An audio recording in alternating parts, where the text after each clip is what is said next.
Assalamualaikum warahmatullahi wabarakatuh. Perkenalkan, nama saya Mustika Putri Milenia, NIM 18 19 10 50 10 22. Nah, di sini saya akan mempresentasikan tentang mata kuliah, tugas dari mata kuliah evaluasi sumber daya lahan yang ditampu oleh dosen yaitu Bapak Rendra Suprobo Aji, STMT. Nah, untuk studi kasus yang saya ambil itu dengan judul dampak wisata Goa Kreo terhadap perubahan tata lingkungan dan tata ruang kawasan perumahan di Desa Wisata Kandri, Kota Semarang. Nah, pengembangan pariwisata di Indonesia saat ini itu semakin pesat. Bukan hanya di Pulau Bali saja, perkembangan objek wisata yang saat ini sudah semakin hampir pesat di seluruh wilayah Indonesia. Nah, pengembangan sektor pariwisata ini memberikan manfaat kepada banyak pihak dari pemerintah, masyarakat maupun dari pihak swasta. Nah, hal ini dikarenakan pariwisata yang merupakan sektor yang menguntungkan sekali untuk dikembangkan sebagai salah satu aset yang akan digunakan sebagai sumber pendapatan yang menjanjikan bagi pemerintah maupun masyarakat sekitar objek wisata. Oleh karena itu, banyak sekali daerah-daerah di wilayah Indonesia yang mempunyai keinginan untuk mengadakan pembangunan di bidang pariwisata. Nah, menurut Undang-Undang Nomor 9 Tahun 2009 tentang pariwisata yang menyatakan bahwa pembangunan kepariwisataan sebagai bagian dari pengembangan nasional yang mempunyai tujuan, yaitu antara lain untuk memperluas dan memeratakan kesempatan usaha, lapangan pekerjaan, dan sebagai kesejahteraan masyarakat. Nah, yang demikian pembangunan di bidang kepariwisataan ini mempunyai tujuan akhir untuk meningkatkan pendapatan masyarakat yang berdampak pada peningkatan kesejahteraan masyarakat. Nah, selanjutnya keberadaan objek wisata yang seakan menjadi primadona wisata bagi masyarakat, yaitu salah satunya adalah sebagai objek wisata yang terletak di Kelurahan Kandri, Desa Kandri yang merupakan salah satu kelurahan terdapat di Kecamatan Gunung Pati, Kota Semarang. Nah, seiring dengan pengembangannya ya di Kelurahan Wisata Kandri ini, nah, Kelurahan Kandri ini memanfaatkan sumber daya alam yang ada dengan mengadakan pembangunan di sektor wisata, yaitu objek wisata yang paling fenomenal saat ini di Kelurahan Kandri itu adalah Goa Kreo. Nah, pengembangan potensi wisata yang tepat dapat menjadikan Goa Kreo ini menjadikan daerah tujuan wisata yang menarik untuk dikunjungi. Menurut Nur Melani tahun 2008. Nah, jika menurut Untan tahun 2016, salah satu objek wisata yang saat ini menjadikan tempat wisata paling banyak digemari oleh masyarakat, khususnya masyarakat Kota Semarang dan Jawa Tengah, yaitu adalah wisata Goa Kreo ini, yang terletak di Dusun Talun Kacang, Kelurahan Kandri, Kecamatan Gunung Pati, Kota Semarang. Objek wisata Goa Kreo ini sekarang semakin banyak pengunjung karena berkembangnya kegiatan pariwisata yang ada di sekitar objek wisata Goa Kreo ini. Nah, hal ini tersebut dapat memberikan dampak yang baik, dampak yang positif, maupun adapun dampak negatifnya terhadap kondisi ekonomi, kondisi sosial, dan budayanya pada masyarakat di sekitar objek wisata di Goa Kreo ini. Nah, selanjutnya sebelum adanya kawasan objek wisata Goa Kreo ini, wilayah yang awalnya merupakan berupa lahan pertanian dan perkebunan yang masyarakatnya sebagian besar itu bekerja sebagai petani, dikarenakan ada pembangunan wisata Goa Kreo yang dilakukan oleh pemerintah daerah setempat, maka peralihan fungsi dari lahan pertanian menjadi objek wisata Goa Kreo ini membuat masyarakat yang ada di sekitar kawasan Goa Kreo ini, kawasan wisata ini, di daerah kawasan wisata ini itu tersebut banyak kehilangan mata pencahariannya, yaitu sebagai seorang petani yang awalnya awalnya masyarakat di sana itu menolak untuk peralihan fungsi lahan tersebut. Akan tetapi setelah adanya negosiasi antara masyarakat dan pemerintahan Kota Semarang dan juga beberapa pengelola oknum-oknum, nah akhirnya disepakati bahwa masyarakat itu nantinya akan diberikan kompensasi ganti rugi berupa materi dan kesempatan untuk bekerja di sektor pariwisata dengan harapan adanya peningkatan kualitas hidup. Nah, dilihat dari sisi positifnya, dampak dari peralihan fungsi ini guna untuk pengembangan pengembangan wisata Goa Gero ini meliputi dapat memperluas pekerjaan, bertambahnya kesempatan untuk berusaha, meningkatkan pendapatan, terpeliharanya kebudayaan setempat, dan dapat dikenalnya kebudayaan setempat oleh para wisatawan. Nah, sedangkan jika dilihat dari sisi negatifnya, dampak dari peralihan fungsi ini adalah terjadinya tekanan tambahan penduduk. Ya, akibat adanya pendatang baru dari luar daerah, timbulnya komersialisasi, berkembangnya pola hidup yang konsumtif, terganggunya lingkungan, semakin terbatasnya lahan pertanian dan terdesaknya masyarakat setempat. Nah, selanjutnya pengembangan dari objek wisata Goa Gero ini mengakibatkan perubahan yang sangat banyak, yang sangat pesat di daerah kawasan tersebut. Nah, perubahan tersebut merupakan dampak dari pengembangan fisik maupun non-fisik. Nah, di objek wisata Goa Gero ini, pengembangan objek wisata Goa Gero ini terbagi dalam 3 tahap, yaitu pada tahun 1984 sampai 1986 itu awal pemugaran objek wisata dan dilanjutkan dibangunnya jalan dan tangga menuju ke goa. Nah, selanjutnya pada tahun 1990 dibuka akses dan informasi sehingga Goa Gero ini semakin dikenal wisatawan. Selain aspek fisik yang berubah, terdapat juga aspek non-fisik yang potensial dikembangannya yaitu berupa sumber daya alam sebagai laboratorium hidup untuk flora dan fauna. Tradisi keagamaan atau upacara tradisional yang diselenggarakan di Goa Gero ini, sehingga pada tahun 2014 terjadi peningkatan kunjungan wisatawan ke Goa Gero yang berdampak sangat besar pada peningkatan pendapatan masyarakat. Jika terdapat sisa dan hasil pendapatan masyarakat ditabung dalam simpanan deposito, sehingga kesejahteraan masyarakat pelaku usaha juga meningkat. Nah, pengembangan objek wisata Goa Gero ini berdampak pada kesejahteraan masyarakat pelaku usaha di Dusun Talun Kacang, Kelurahan Kandri. Di bidang ekonominya adanya peralihan mata pencaharian masyarakat sekitar akibat akibat dari adanya peralihan mata pencaharian tersebut, pendapatan yang diterima masyarakat mengalami kenaikan dibanding dengan sebelumnya.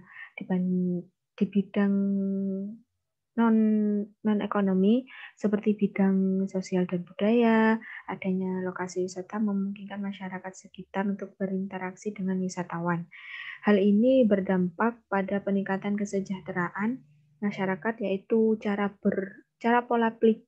pola pikir masyarakat yang berubah menjadi lebih terbuka. Selain itu, nilai-nilai toleransi dan gotong royong juga semakin meningkat, dan adanya objek wisata membuat budaya lokal yang ada semakin berkembang. Karena adanya apresiasi dari pengunjung dan pemerintah kota, objek wisata Goa Gero yang mengakibatkan perubahan pada perilaku dan gaya bahasa masyarakat sekitar menjadi berubah dan kecenderungan masyarakat yang berorientasi pada materi atau uang. Nah, pada awalnya di Desa Kandri ini terdapat sebelum adanya wisata Goa Gero ini, lahan yang awalnya merupakan lahan pertanian merupakan sebagian besar mata pencaharian warga setempat. Setelah itu, pemerintah Kota Semarang menginginkan adanya pembangunan pariwisata di desa tersebut. Nah, maka dari itu pemerintah Kota Semarang mengalihfungsikan sebagai lahan wisata yang awalnya lahan pertanian dan perkebunan, yaitu dialihfungsikan sebagai lahan wisata.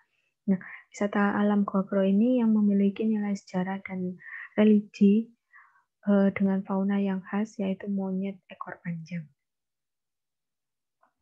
Nah, ini merupakan gambar keadaan awal lahan di Desa Kandri sebelum dialihfungsikan sebagai wisata Gua Kreo.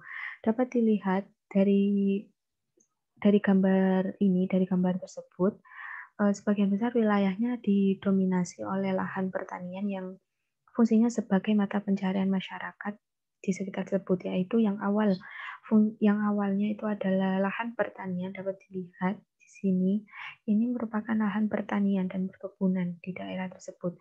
Lalu setelah itu dialihfungsikan sebagai objek wisata. Sebelum itu juga dapat dilihat bahwa masih belum banyak rumah tinggal atau permukiman di kawasan objek wisata tersebut. Setelah itu, pemerintah Kota Semarang membangun sebuah waduk Jati Barang sebagai solusi untuk kebutuhan akan ketersediaan air baku untuk menanggulangi permasalahan banjir. Waduk ini dibangun tepat di lokasi pada area lahan pertanian warga dan kawasan Gua Kreo. Nah, dampak dari pembangunan waduk Jati Barang ini dan Gua menjadikan destinasi wisata baru untuk diminati pengunjung atau wisatawan. Jadi, fungsi dari Waduk Jati Barang ini ada dua. Selain untuk memenuhi kebutuhan ketersediaan air dan menanggulangi banjir, waduk ini juga digunakan sebagai wisata. Tetapi pada tahun 2013, pemerintah melalui Dinas Kebudayaan dan Pariwisata ini meresmikan pergantian nama Desa Kandri menjadi Desa Wisata Kandri.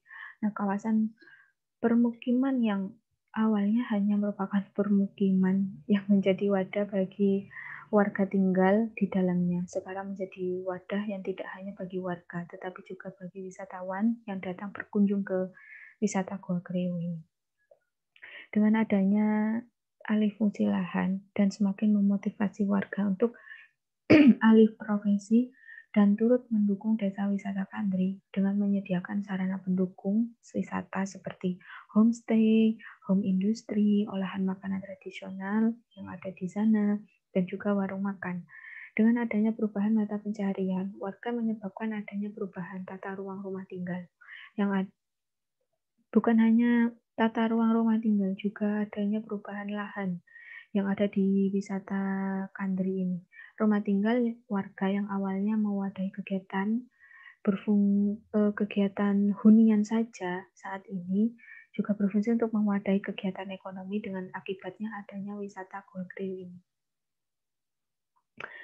Nah, dengan dibangunnya Waduk Jati Barang oleh pemerintah dalam upaya menanggulangi banjir dan persediaan air baku, Waduk Jati Barang ini setelah selesai dibangun menjadi destinasi wisata baru bagi wisatawan, yang saat ini Gua Kreo menjadi salah satu sebuah pulau buatan di tengah-tengah Waduk Jati Barang yang dihubungkan dengan jembatan penghubung yang diperuntukkan bagi pejalan kaki. Nah, ini merupakan gambar keadaan sebelum dibangunnya wisata Gua Kreo dan setelah dibangunnya wisata Gua Kreo. Nah, pada gambar di sebelah kiri ini merupakan keadaan lahan di Desa Kandri pada tahun 2005. Nah, di gambar sebelah kanan itu merupakan keadaan lahan di Desa Kandri pada tahun 2015. Terlihat sangat jelas sekali, banyak sekali perubahan yang terjadi selama 10 tahun terakhir, dan itu disebabkan oleh peralihan fungsi dan ditambah lagi dengan pembangunan waduk, dan sekarang terdapat juga wisata Gua Kreo yang dijadikan sebagai destinasi wisata. Nah, terlihat dari perubahan-perubahan secara geomorfologinya, yaitu perubahan bentuk dari permukaan lahannya yang berubah, lahan persawahan dan perkebunan menjadi waduk, dan saat ini ditambah menjadi pulau buatan di tengah-tengah waduk yang dihubungkan dengan jembatan untuk pejalan kaki. Dari segi tatanan rumah tinggal juga, pada masa sebelum dibangun waduk dan wisata Gua Kreo masih jarang bangunan dan permukiman. Tetapi setelah adanya wisata tersebut, banyak sekali perubahan terdapat rumah bangunan baru seperti homestay, warung, toko, dan lain-lain. Selain itu, keadaan saat ini telah dibangun lapangan voli sebagai ruang terbuka hijau untuk masyarakat bila ingin berkumpul dan melakukan kegiatan outdoor bersama. Di sebelah kiri ini merupakan keadaan permukiman yang ada di sebelum adanya peralihan fungsi pembangunan wisata Gua Kreo. Yang di sebelah kanan keadaan lahan permukiman setelah dibangunnya wisata Gua Kreo. Terlihat sangat jelas sekali sebelum dibangunnya objek wisata Gua Kreo belum banyak permukiman yang terbangun di daerah tersebut. Akan tetapi setelah dibangunnya objek wisata Gua Kreo, padat sekali permukiman yang ada di sana gitu pada saat ini. Itu terlihat sangat jelas. Mungkin itu adalah bangunan-bangunan yang seperti homestay dan juga warung-warung yang dibangun oleh masyarakat guna untuk menunjang kegiatan ekonomi yang ada di sana. Nah, berikut merupakan gambar perubahan lahan dari peralihan fungsi di Desa Wisata Kandri. Nah, gambar kanan merupakan gambar keadaan lahan sebelum beralih fungsi. Gambar kanan merupakan keadaan beralih fungsi menjadi waduk dan wisata. Terdapat perubahan penggunaan lahan sebelum dan setelah dibangunnya Waduk Jatibarang yang ditunjukkan dengan lingkaran merah ini. Adanya penambahan fasilitas wisata seperti area untuk kawasan PKL, pedagang kaki lima, taman, dan wisata perahu. Perubahan yang paling mencolok terlihat pada lahan pertanian dan perkebunan. Ya, persawahan tersebut menjadi sebuah waduk yang membuat pengaruh besar bagi lingkungan sekitar.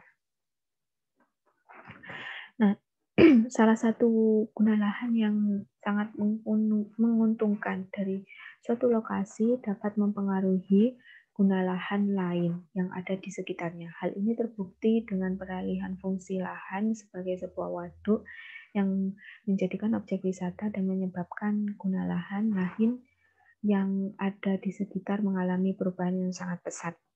Nah, perubahan-perubahan yang terjadi seperti dibangunnya fasilitas pendukung wisata yang akan meningkatkan nilai kawasan di Desa Wisata Kandri secara umum. Selain itu, dengan adanya alih fungsi lahan ini mempengaruhi terhadap jaringan jalan pada Dusun Talun Kacang. Ada sebagian pembangunan jalan dan ada sebagian perubahan perbaikan jalan, pelebaran dimensi jalan maupun pergantian material. Karena pola-pola jalan pada Dusun Talun Kacang ini merupakan pola jalan yang tidak teratur, tidak lebar, jalan yang bervariasi maupun arahnya tidak teratur. Nah, perubahan keadaan jalan ini juga disesuaikan dengan keadaan topografi kawasan yang ada di sana. Nah, perubahan tata ruang pada rumah tinggal di Desa Wisata Kandri. Nah, kebutuhan penghuni dan perubahan mata pencarian serta aktivitas yang ada pada penghuni rumah pasti turut mempengaruhi rumah tinggal yang merupakan wadah untuk melakukan berbagai aktivitas. Masyarakat di Dusun Talun Kacang merespon sangat baik dengan adanya aktivitas wisata di kawasan tersebut, sehingga mempengaruhi aktivitas yang ada di sana dan wadahnya juga. Dalam hal ini seperti rumah tinggal. Nah, pada daerah Dusun Talun Kacang, warga merespon adanya aktivitas wisata yang menyediakan fasilitas-fasilitas akomodasi berupa homestay, lalu masyarakat di sana mengembangkan usaha kuliner tradisional, membuka toko dan warung sebagai usaha yang lebih praktis dalam usaha memenuhi kebutuhan wisatawan. Nah, terdapat beberapa titik perubahan rumah tinggal yang ada pada di Dusun Talun Kacang, yaitu di sekitar daerah wisata Kandri ini atau Gua Kreo. Nah, yang dimana ada beberapa kategori perubahan rumah tinggal yang menjadi rumah usaha, yaitu antara lain yang pertama rumah tinggal dan tempat usaha produksi berupa makanan. Yang kedua itu adalah rumah tinggal dan sarana akomodasi. Yang ketiga, rumah tinggal dengan lebih dari satu jenis usaha. Yang keempat, rumah tinggal dan tempat produksi dan penjualan makanan. Yang kelima itu adalah rumah yang mengalami perombakan total. Yang keenam, rumah yang mengalami perubahan secara bertahap. Yang ketujuh, rumah dengan usaha yang menempel pada rumah tinggal. Yang terakhir, yang kedelapan, itu rumah yang dengan ruang usaha yang terpisah dari rumah tinggal. Nah, secara geomorfologi, kawasan Desa Wisata Kandri ini merupakan kawasan yang mempunyai bentuk kontur pita atau ribbon shape. Hal ini dikarenakan perkembangan kawasan yang mengikuti jalur transportasi dan cenderung memanjang. Perubahan guna lahan yang menyebabkan lahan yang di sekitarnya serta perbaikan kualitas lingkungan secara umum. Perubahan guna lahan tersebut menyebabkan adanya pembangunan sarana-sarana pendukung wisata lainnya yang ada di sekitar Desa Wisata Kandri. Nah, secara geohidrologi terdapat perubahan-perubahan yang awalnya tersebut merupakan lahan pertanian, yaitu dialihfungsikan sebagai waduk buatan, itu guna sebagai pemenuhan kebutuhan air di daerah tersebut, juga guna untuk menanggulangi bencana juga. Terima kasih, sekian dari presentasi saya. Kurang lebihnya mohon maaf. Wassalamualaikum warahmatullahi wabarakatuh.